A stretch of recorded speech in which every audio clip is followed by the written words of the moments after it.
এর সন্তানের দল, এর মরিচকুড়ির যুবক, ও বৃদ্ধ বাবা, ও পদ্মার আড়ালের মা গো, একজন মা কি পরিমাণ সন্তান প্রসব করতে গিয়া কষ্ট করে, আমাকে আমার মা ধারণ করতে গিয়া কি পরিমাণ কষ্ট করেছে জানো? আমি ওই সন্তান যখন আমরা ওই মায়ের গর্ভের মধ্যে ছিলাম বাবা, মানুষ হইয়া মানুষ পেটের মধ্যে ধারণ করা কি কষ্ট রে বাবা। মা স্বাভাবিকভাবে হাঁটতে পারে না, মা সারাদিন সংসারের কাজ করে করে করে যখন রাত্রেবেলা শুয়ে পড়বে, আমি ওই মায়ের কলিজার মধ্যে এত জোরে আঘাত দিয়া দিয়েছি, লাথি মেরেছি, আমার মা ঘুমাইতে পারে না। একাত হয় ওকাত হয়, সারা রাত চলে যায়, ওই পেটের ব্যথা, ঘুমাইতে পারে না রে যুবক। আমার মায়ের খুব ভাবে রাতটা কাটাইয়া দিল। আবার পরের দিন সকালবেলা ঘুম থেকে উঠিয়া আমার মা সংসারে কাজ করে। এর নবীর উম্মতের দল, এর সন্তানরা শুনিয়া না, আমি যখন আমার মায়ের গর্ভের মধ্যে আস্তে আস্তে বড় হইতে শুরু করলাম, যখন 6, 7, 8 মাস 9 মাস হইয়া গেল, আমার মা কি পরিমাণ কষ্ট করেছে জানো? ওই আমাকে প্রসব করার জন্য আমার মা এবার শ্বশুর বাড়ি থেকে বিদায় নিয়ে নিবে। শাশুড়ির কাছে যাইয়া বলে, ও আম্মা জান, আমি আপনাদের পূর্ণাঙ্গ খেদমত করতে পারি নাই, আমি আপনাদের এই সংসারে আসে বহুত খেয়ানত করিয়া ফেলছি, আমি আপনাদের সংসারে আসিয়া আমি আপনাদের সাথে অনেকবার খারাপ ব্যবহার করিয়া ফেলেছি। ও শাশুড়ি আম্মা, আমার মধ্যে বড় ভয়, আমি এই বয়সে দেখলাম কত মানুষ সন্তান প্রসব করতে গিয়া দুনিয়া থেকে বিদায় নিয়ে চলে গেছে। ও আম্মা জান দোয়া করবেন, এই কথা বলিয়া প্রতিবেশীর কাছে দোয়া নিয়া নেয়। এবার সর্বশেষ স্বামীর কাছে চলিয়া যায়, ঘরের দরজা বন্ধ করে স্বামীকে ডাক দিয়া বলে, ও প্রাণের স্বামী আমার, আমি আপনার সংসারের মধ্যে 5-6 বছর যাবৎ আমি আছি, আমার এই সন্তানটা, আপনার এই সন্তানটা আমার গর্ভের মধ্যে আছে, আমার মধ্যে বড় ভয়, আমার এই বয়সে কত মাকে দেখলাম সন্তান প্রসব করতে গিয়া দুনিয়া থেকে বিদায় নিয়ে গেল, আমার মধ্যে এই ভয় ঢুকিয়া গেল, আমি নিশ্চিত হইয়া গেলাম হয়তোবা আমি এই সন্তান খালাস করতে গিয়া দুনিয়া থেকে বিদায় হইয়া যাব। এবার আমার মা আমার বাবার কাছে গিয়া পা দুইটা ধরিয়া ধরিয়া দোয়া নেয়, ও স্বামী আমার, আপনি আমাকে মাফ করে দিবেন। তার মানে আমার আপনার মা আমাদেরকে আলো বাতাস দেখাইতে নিশ্চিত ভাবে আনিছেন, দুনিয়া থেকে বিদায় নিয়ে চলে যাবে। এজন্য আল্লাহ পাক রব্বুল আলামিন বলেন, ইনসানা বিওয়ালিদাইহি হামালাতুহু উম্মুহু ওয়াহনান আলা ওয়াহনি ওয়া ফিসালুহু ফি আমাইন। শুধু তাই না, লম্বা ইতিহাস জুমার দিন বলার সময় নাই, কি পরিমাণ কষ্ট করেছে ওই দুনিয়াতে আসার সময়। আমার মা প্রসবের ব্যথা সহ্য করতে পারে না, কেমন যেন চিৎকার করে করে কান্না করতে চায়, কিন্তু মনের মধ্যে বড় লজ্জা হয়। ওই আসল বুকের মধ্যে কামড় দিয়া কেমন যেন চাপা দিয়া রাখে, আর সহ্য করতে পারে না।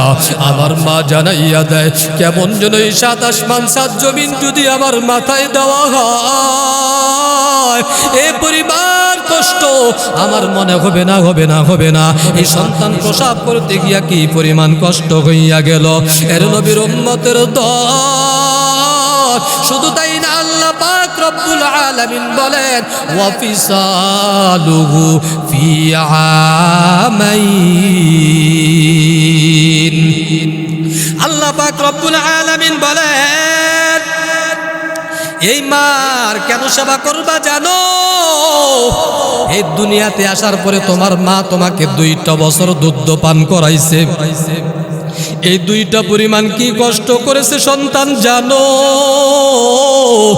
ওই 2টা বছর আমার মা, আপনার মা 2টা বছর সারা রাত একেবারে খুব টেনশন মুক্ত হইয়া ঘুমাইতে পারে নাই। আমার মা তৃপ্তি সহকারে ঘুমাইতে পারে নাই। আমার মা ওই আপনাকে আমাকে নিয়ে যখন ওই বিছানার মধ্যে শুয়ে পড়ে, আধা ঘন্টা 1টা ঘন্টা যাওয়ার পর কেমন যেন আপনি হাত পা গুলো নাড়াচড়া করতেছি ক্ষুধার কারণে। আমার মায়ের বুঝতে বাকি রইল না আমার সন্তানের ক্ষুধা লেগে গেছে, দুধ পান করাইলেন। এরকম ভাবে ওই তরল খাবার খাওয়ার দুধ খাওয়ার কারণে তরল খাবার খাওয়ার কারণে আমি ওই কিছুক্ষণ পরে আবার পেশাব করিয়া দে। আমার মা বুঝতে বাকি না আমার কলিজার টুকরা সন্তান বিছানার মধ্যে পেশাব করে দিয়েছে। আবার ওই নিচের তেনাটা পাল্টাইয়া ভিজার তেনাটা ও ভিজা কাপড়টা সরাইয়া আবার নতুন একটা কাপড় দিয়া দেয়। এরকম ভাবে রাত্রে বেলা আধা ঘন্টা 1 ঘন্টা পর পর যখন আমি পেশাব করি পায়খানা করি, আমার মা ওই নিজ হাতে পেশাব পায়খানাগুলা পরিষ্কার করে। ওই তেনাগুলা পেঁচাইয়া আবার যখন নতুন তেনা দিয়া দেয়, একটার পর একটা দিতে দিতে কাপড়গুলা শেষ হয়ে যায়। এখনো রাত্র বাকি। আমার আপনার মা এবার ওই ঠান্ডা কনকনা শীতের মধ্যে এর সন্তান একটু চিন্তা করো, আমার মা ওই কাপড় শেষ তেনাগুলা শেষ হয়েছে। আমার মা এবার ওই আঁচল দিয়ে আমাকে আপনাকে জড়াইয়া দইরা ঘুমাইলো। এর নবীর উম্মতের দল এই জন্য বলে, বান্দা তুমি যদি তোমার ওই শরীরের চামড়াগুলো টেনে টেনে টেনে টেনে টেনে যদি উঠাইয়া ওই মায়ের জন্য যদি জুতা বানাইয়া দাও, তারপরও মায়ের 1 ফোঁটা দুধের ঋণ কোনোদিন শোধ হবে না। চিল্লায়া বলা যাবে নি মারহাবা। এর নবীর উম্মতের দল এজন্য মদিনাওয়ালা নবী জানাইয়া দেয়, এরে সন্তান এই মা বাবার তোমার জান্নাত, এই মা বাবার তোমার হইল জাহান্নাম। মদিনাওয়ালা নবী জানাইয়া দেয়, হুমা জান্নাতুকা ওয়া নারুকা, এই মা বাবাই তোমার জান্নাত, মা বাবাই তোমার জাহান্নাম। আর মদিনাওয়ালা নবী জানাইয়া দেয়, রিদর রব্বি ফি রিদল ওয়ালিদি ওয়া সাখাতুর রব্বি ফি সাখাতিল ওয়ালিদি। মদিনাওয়ালা নবী জানাইয়া দেয়, তোমার মা বাবা যদি তোমার উপর সন্তুষ্ট হইয়া যায়, আমার আল্লাহ সন্তুষ্ট হইয়া যায়। আর যদি তোমার মা বাবা যদি তোমার উপর অসন্তুষ্ট হয়ে যায়, তোমার আল্লাহ অসন্তুষ্ট হয়ে যায়। আর মা বাবা যদি অসন্তুষ্ট হইয়া যায়, আল্লাহ অসন্তুষ্ট হইয়া যায়। আল্লাহ যদি অসন্তুষ্ট হয়ে যায়, তাহলে তোমার এই দুনিয়াও বরবাদ, আখিরাতও বরবাদ। জোরে বলেন ঠিক কিনা? মায়ের সেবা করো। এই মা বাবা যখন বার্ধক্যে পৌঁছে যায়, আল্লাহ পাক রব্বুল আলামিন বলেন, ইম্মা ইয়াবলুগান্না ইনদাকাল কিবারা আহাদুহুমা আও কিলাহুমা ফালা তাকুল লাহুমা উফফি ওয়ালা তানহারহুমা ওয়া কুল লাহুমা কাওলান কারীমা। মহান রব জানায়া দেয়, এই মা বাবার মধ্য হইতে যদি কোনো একজন বার্ধক্যে পৌঁছে যায়, অথবা দুইজনেই যদি বার্ধক্যের মধ্যে পৌঁছে যায়, অতএব কি বোঝা গেল? বাবা যখন মা বাবা বয়স্ক হয়ে যায়, খবরদার খবরদার ওই মা বাবার সামনে চোখ আংড়াইয়া কথা বলবা না, ওই মা বাবার সাথে ধমক দিয়া কথা বলবা না, মা বাবার সাথে নম্র ভাষায় কথা বলো, ওই মা বাবার সাথে বিনয়ের সাথে কথা বলো। মদিনাওয়ালা নবী জানাইয়া দেয়, মান তাওয়াজু আলিল্লাহি রাফাআহুল্লাহ। মদিনাওয়ালা নবী জানাইয়া দেয়, যে ব্যক্তি বিনয়ী হয়, আমার আল্লাহ তাকে তত বেশি উঁচু উঠাইয়া দেয়। এর নবীর উম্মতের দল এই মা বাবার সেবা করে, মা বাবা যদি সন্তুষ্ট হয়, আমার আল্লাহ সন্তুষ্ট হইয়া যায়। এর নবীর উম্মতের দল একটা ঘটনা আপনাদের সামনে বর্ণনা করলে আপনাদের স্পষ্ট হইয়া যাবে। বনি ইসরাইলের না বানায়, ওই বনি ইসরাইলের জবরদস্ত রে বাবা একজন নবী মূসা পয়গম্বর, হযরতে মূসা কালিমুল্লাহ জলিলুল কাদির একজন নবী পয়গম্বর। হযরতে মূসা কালিমুল্লাহ বলা হয় যে আল্লাহর সাথে কথা বলে। পয়গম্বর মূসা অনেকবার বারংবার আল্লাহর সাথে কথা বলতেন, অধিকাংশ সময় তুর পর্বতে যায় আল্লাহর সাথে কথা বলতেন। একটা পর্যায়ে পয়গম্বর মূসা বলে, ও দয়ার মালিক, আপনি যদি মূসা হইতেন, আমি যদি আল্লাহ হয়ে যাইতাম। ও আল্লাহ জানায়া দেন, ও আল্লাহ আপনি যদি মূসা হইতেন, আমি যদি আল্লাহ হইতাম, তাহলে আমি মূসার কাছে কি চাইতেন? এটা সম্ভব না, ঠিক না বাবা? আমার আল্লাহ বলে, এরে মূসা তুমি যেটা বলেছো অসম্ভব। হ্যাঁ হ্যাঁ অসম্ভব, এটা অশ্বিনকালেও সম্ভব না। আমি যেই জিনিসটা বুঝাইতে চাইলাম, পয়গম্বর মূসা কালিমুল্লাহ আল্লাহর সাথে কথা বলে। হঠাৎ একদিন আল্লাহ পাক রব্বুল আলামিনকে ডাক দিয়া বলে, ও দয়ার মালিক, ও আল্লাহ আপনি আমাকে একটু জানাইয়া দেন, আমি যদি জান্নাতি হই, ওই জান্নাতের মধ্যে আমার সঙ্গী হবেন কে? একটু জানাইয়া দেন। আমার আল্লাহ বলেন, এরে পয়গম্বর মূসা তুমি কি জানতে চাও?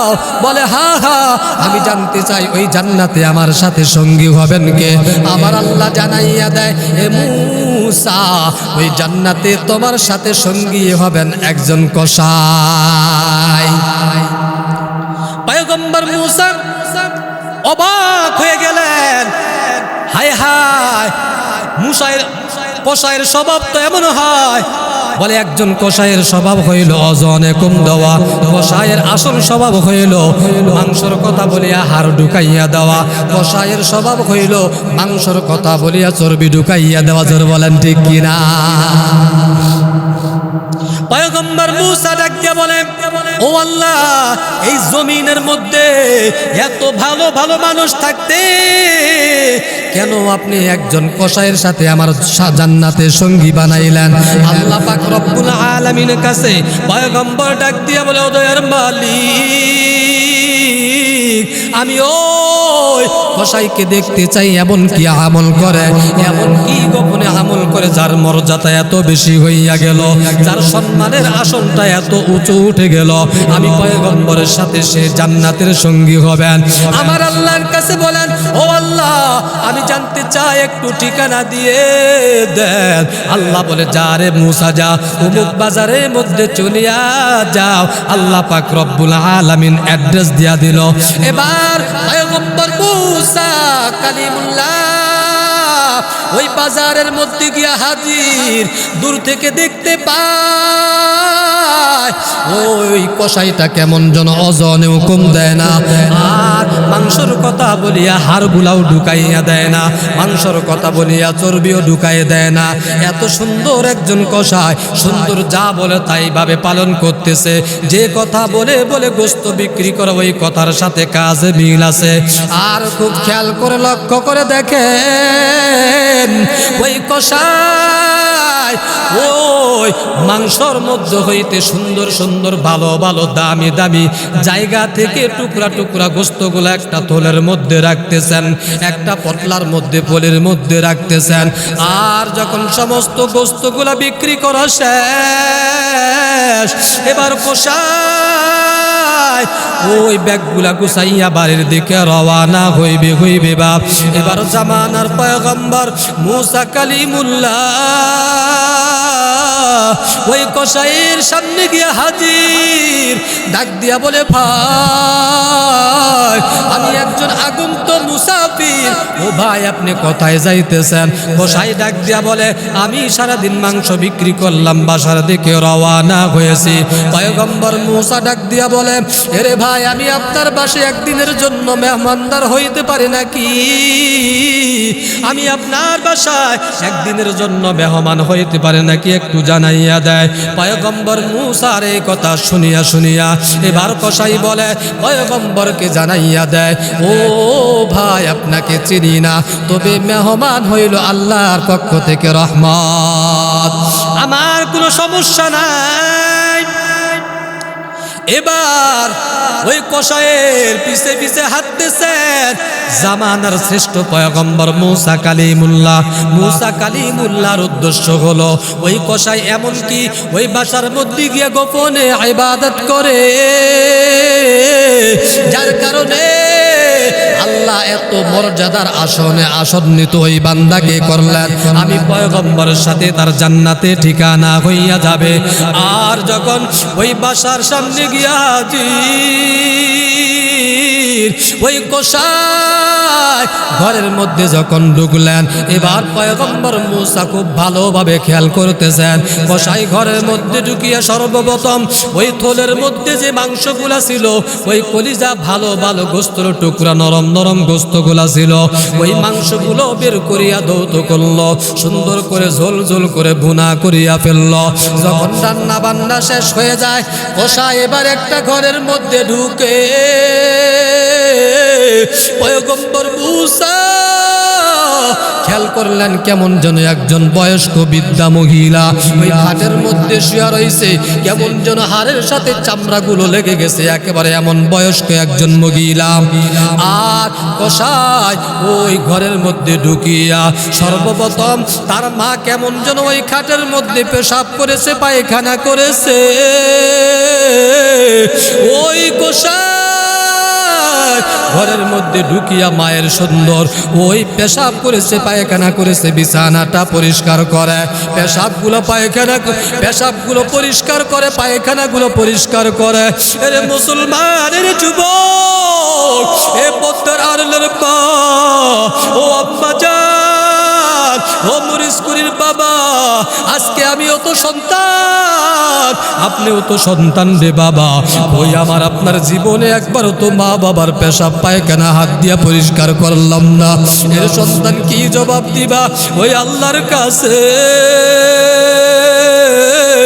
আল্লাহ যদি বলে সন্তান, ওই তোমার মা বাবা তুমি যখন ছোট ছিলে, বাচ্চা ছিল, তুমি যখন মায়ের দুধ পান করেছ, কত তোমার মা কত তোমার বাবা ওই তোমার পেশাব পায়খানা পরিষ্কার করেছে। সন্তান, আমি মা বাবা বার্ধক্যে পৌঁছে গেলাম, ওই ঘরের মধ্যে যেখানে শুয়ে থাকি ওইখানের মধ্যে পড়ে থাকি, নড়তেও পারি না, হাঁটতেও পারি না, চলতেও পারি না, ফিরতে পারি না। এরে সন্তান জানাইয়া দাও, এ সন্তান একটু জানাইয়া দাও, তুমি কয়দিন ওই মা বাবার পেশাব পায়খানা পরিষ্কার করেছো? এবার মুসা নবী খেয়াল করতেছেন কসাই তার মায়ের পেশাব পায়খানা পরিষ্কার করে সুন্দর করে হাত পা মুখগুলা ধৌত করিয়া আতরের বোতলটা খুলিয়া আতর এবার শরীরের মধ্যে লাগায়, কাপড়ের মধ্যে লাগায়, আর মায়ের শরীরের মধ্যে লাগাইয়া দেয়, বিছানার মধ্যে লাগাইয়া দেয়। যখন আতর মাখা শেষ, এবার তার মাকে ছোট বাচ্চার মতো কোলের মধ্যে নিয়ে নেয়। মাকে নিয়ে কোলের মধ্যে নিয়া ওই তরকারি গোস্তগুলো ভুনা করা ঝোল ঝোল গুলা, ওই তরকারি গুলা কেমন যেন মায়ের মুখের মধ্যে চামিচ দিয়া হাত দিয়া চামচ দিয়া উঠাইয়া ওই মায়ের মুখের মধ্যে দিয়া দেয়।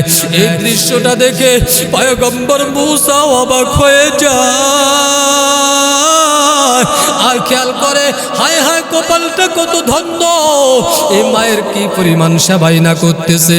এই মায়ের পেশাব পায়খানা গুলো হাত দিয়া পরিষ্কার করলো, আর নিজ হাতে রান্না করিয়া করিয়া করিয়া মার মুখের মধ্যে তুলিয়া দেয়। পয়গম্বর মুসা খুব খেয়াল করে শুনতে দেখতেছে, যখন ওই কসাই তার মায়ের মুখের মধ্যে যখন তরকারিগুলা ঝোলগুলা দিয়া দেয়, ওই ঝোলগুলা খায়, আর মা কি যেন মুখ দিয়া বিড় করে কথা বলতেছে, কি যেন বলতেছে। এবার পয়গম্বর মুসা ওই কসাইয়ের সামনে গিয়া হাজির, ডাক দিয়া বলে ভাই এই বয়স্ক বৃদ্ধা মহিলাটাকে একটু জানাইয়া দাও। কোষা এবার ডাক দিয়া বলে, এ ভাই ইনি তো সাধারণ কেউ না, ইনি হলেন আমার জন্মদাতা মা। জোরে বলা যাবে নি আল্লাহু আকবার। এর নবীর উম্মতের দল কোষায় তার মার সেবা করার সময় যখন মায়ের মুখের মধ্যে খাবারগুলো দিয়া দেয়, মা ঢোক গিলে আর সন্তানের জন্য মুখ বিড়বিড় করে দোয়া করে। আর পয়গম্বর মুসা ডাক দিয়া বলে, তোমার মাকে যখন খাওয়াও কি যেন মুখ দিয়া বলে, কি বলে? তুমি কি এই ভাষা বুঝতে পারো নাকি? আমি তো বুঝতে পারতেছি না, কি যেন বলে বুঝতে পারি না। ওই কসাই ডাক দিয়া বলে, ইনি তো আমার জন্মদাতা মা,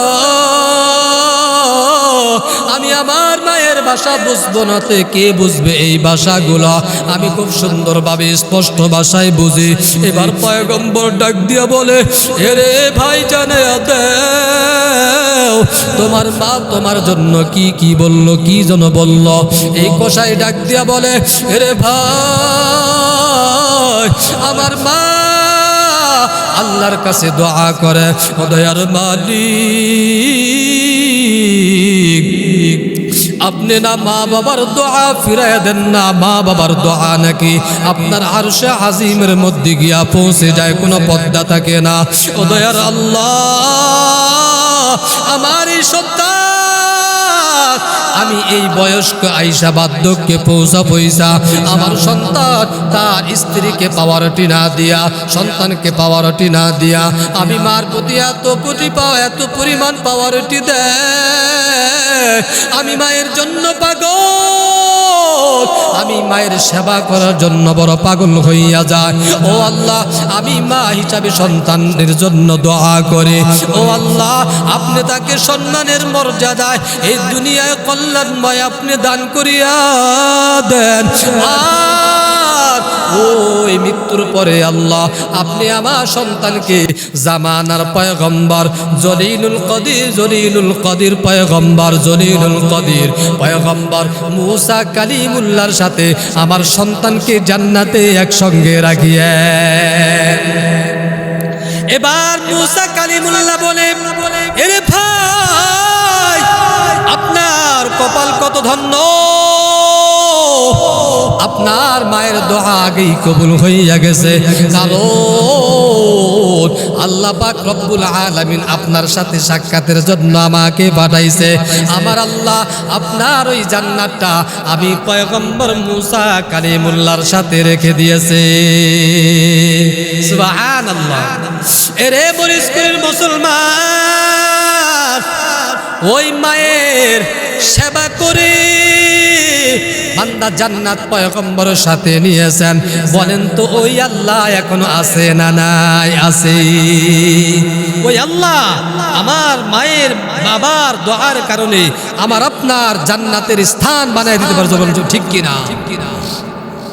এর নবীর উম্মতের দল, এজন্য মা বাবার সেবা করো।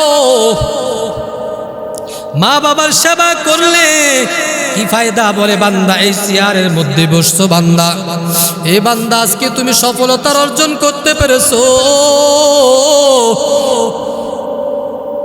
আমরা যারা এই সফলতা অর্জন করলাম রে বাবা, না না না আমাদের কোনো কেয়ার নাই। আমি দিনাজপুরি সাহেব নিজেই বলি, আমার কোনো ইলম নাই, আমার কোনো আমল নাই, আমার তেমন কোনো যোগ্যতাও নাই যে যোগ্যতার কারণে এই চেয়ারের মধ্যে বসে যাব, যেই ইলমের কারণে আমি ওই জায়নামাজের মুসল্লা ইমামতি করব। না রে বাবা না, আমি মনে করি আমার মায়ের দোয়া, বাবার দোয়া, উস্তাদ মুরব্বীদের দোয়া আর আমার আল্লাহ অনুগ্রহের কারণে আল্লাহ এই কানের মধ্যে বসাইছেন। নবীর উম্মতের দল, তুমি মনে করতেছো ওই পরীক্ষায় পাশ করিয়া করিয়া করিয়া বিসিএস ক্যাডার হইয়া গেছ? না রে বাবা না না, ওই বিসিএস ক্যাডার হওয়ার পিছনে তোমার মায়ের চোখের পানির অভাব নাই, তোমার বাবার চোখের পানির অভাব নাই। মা বাবার দোয়া বিনে কেউ সমাজে প্রতিষ্ঠিত হতে পারে না। এর নবীর উম্মতের দল, মা বাবার সাথে সদ্ব্যবহার করো। এজন্য আল্লাহ পাক রব্বুল আলামিন জানাইয়া দেয়, ফালা তাকুল্লাহুমা উফিউ ওয়ালা তানহারহুমা ওয়া কুল্লাহুমা কওলান কারীমা। এর সন্তান সাবধান, মা বাবার সাথে উঁচু গলায় কথা বলবা না, নিচু স্বরে কথা বলবা, ধমক দিবা না। বান্দা তুমি মা বাবার সাথে বিনয়ী হয়ে যায়, নম্রতার দানা বিছাইয়া দাও। এর সন্তান তুমি তোমার মা বাবার সাথে উত্তম ভাষায় কথা বলো, যেই ভাষাটা তোমার মা বাবা বুঝে সেই ভাষায় কথা বলো। তুমি শিক্ষিত হয়েছো, ইংলিশ বলতে যাইও না। তোমার মা ইংলিশ বুঝে না, তোমার মা আরবি বুঝে না, তোমার মা হিন্দি বুঝে না। তোমার মা তোমার যেই ভাষা বুঝে ওই স্ট্যান্ডার্ড ভাষাও যদি না বুঝে থাকে, স্ট্যান্ডার্ড ভাষাও বলতে যাইও না। মা বাবা যেই ভাষা বুঝে ওই ভাষায় কথা বলবা। সন্তান খবরদার মাস্তানি করিও না। মা বাবার সামনে কোনো পণ্ডিতি চলবে না, চলবে না। কারণ আমার পয়গম্বর হাদিসের মধ্যে জানায়া দেয়, এই মা বাবার সেবা যারা করেছো বান্দা তাদের কপালটা পুরে নাই, বান্দা কপালটা তোমার জোড়া লেগে গেল। আর মা বাবার সাথে যারা অবাধ্য হয়ে যাও, মা বাবার অবাধ্য যারা সন্তান, মা বাবার সাথে বেয়াদবি যারা করে, মা বাবাকে ধমক দেয়, মা বাবাকে কষ্ট দেয়, মা বাবার প্রতি রাগান্বিত হইয়া যায়, এর সন্তান মদিনাওয়ালা নবী জানাইয়া দেয়, যারা এই দুনিয়ার মধ্যে জমিনের মধ্যে মা বাবাকে কষ্ট দিবে, মা বাবার সাথে বেয়াদবি করবে, মা বাবার সাথে খারাপ ব্যবহার করবে, আমার আল্লাহ ওই সন্তানকে এই জমিনের মধ্যে আল্লাহ শাস্তি দিয়া দিবেন।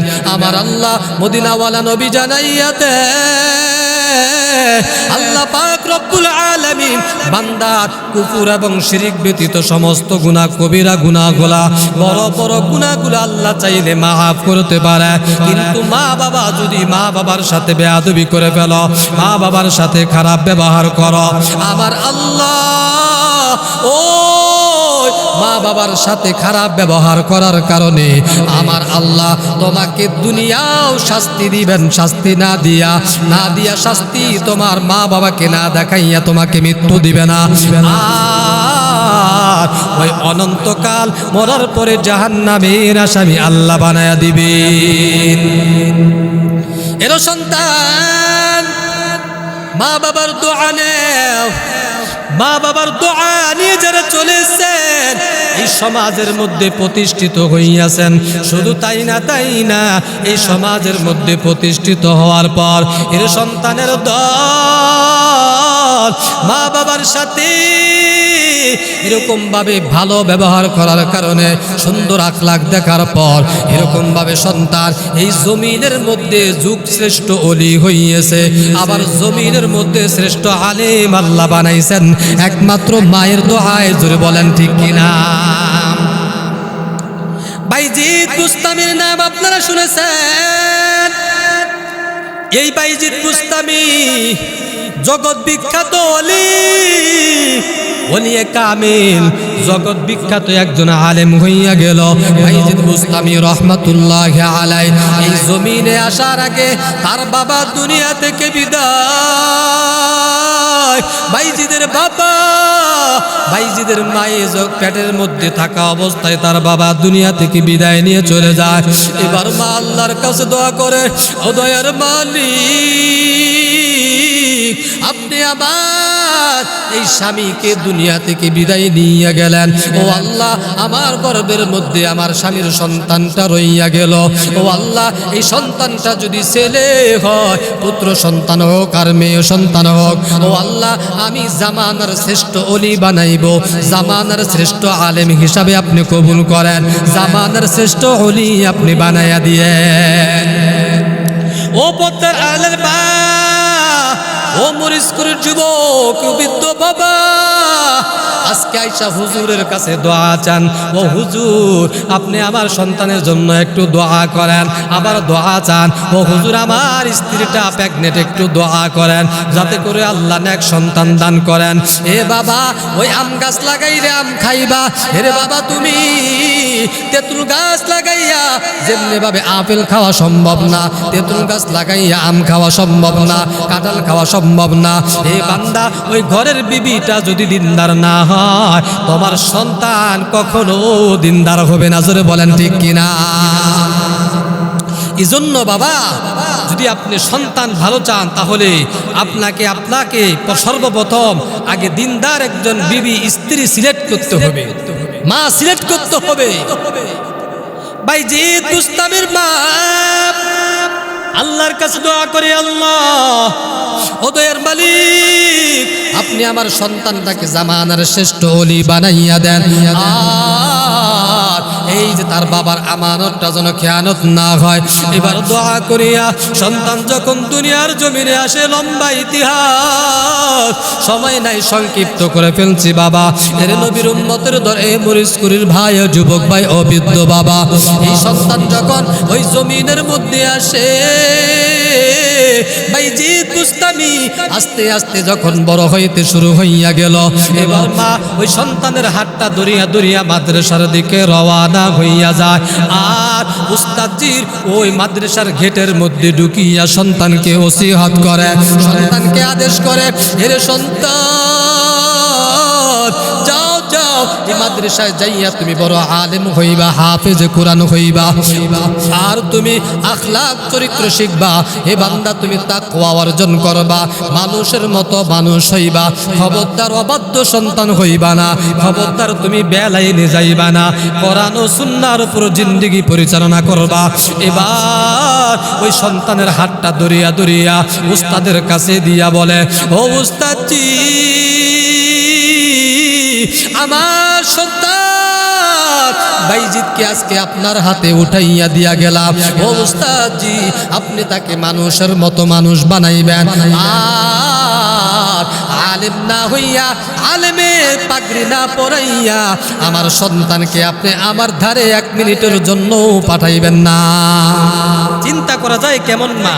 আর আজকে আমাদের সমাজের মধ্যে আমাদের সন্তানদেরকে মা বাবা যখন মাদ্রাসায় দিয়ে আসে, 2 দিন 4 দিন 5 দিন যাওয়ার পর বাসার মধ্যে যখন কোনো মেহমান আসে, যে তুই একটু ভালো মন্দ রান্না করলে উস্তাদকে কল দেয়, হুজুর আমার সন্তানটাকে একটু পাঠাইয়া দেন, বাড়িতে আইসা ভালো মন্দ খাবার খাইয়া যাও। এজন্যই আজকে সন্তান বড় আলেম হইতে পারে না, হাফেজ হইতে পারে না, কারণ ইলম তো কষ্টের বিনিময়। সুখ করে কখনো ইলম অর্জন করা সম্ভব না, সম্ভব না। ধরে বলেন ঠিক কিনা? কারণ কষ্টের পরে আসে সুখ। ইলম হলো নূর, আলো।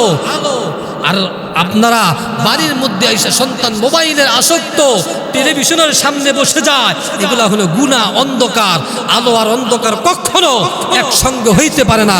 এই সন্তানগুলা কোরআনের হাফেজ, আলেম, দিনদার, কোনো হক্কানি আলেম হইতে পারে না। এই জন্য সন্তানকে মানুষ করতে হইলে মা বাবাকে সর্বপ্রথম ত্যাগ স্বীকার করতে হবে। জোরে বলেন ঠিক কিনা?